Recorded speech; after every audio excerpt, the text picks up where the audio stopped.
সম্মানিত ভিউয়ার্স, আসসালামু আলাইকুম। দেখেন কি একটি কাণ্ড ঘটে গেল। ছিপের সাথে সুতা আটকে যাওয়ায় হাত দিয়ে হুকটি টানতে হচ্ছে।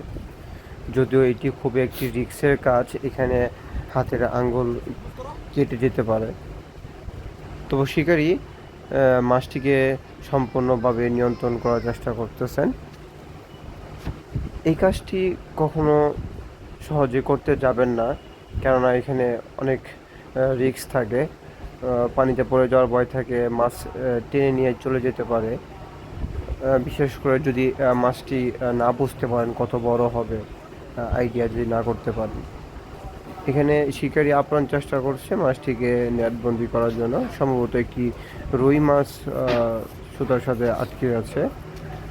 মাছটি এখনো পর্যন্ত রয়েছে। মাশাল্লাহ, মাছটিকে সফলভাবে নেটবন্দি করতে পারলো। এটি একটি কার্ফু মাছ ছিল। মাছটির সাইজ মাশাল্লাহ 4 কেজির কাছাকাছি হবে। মাছটি মুখে টুপ খাওয়াই খুব সহজেই মাছটিকে নিয়ন্ত্রণ করতে পারলো।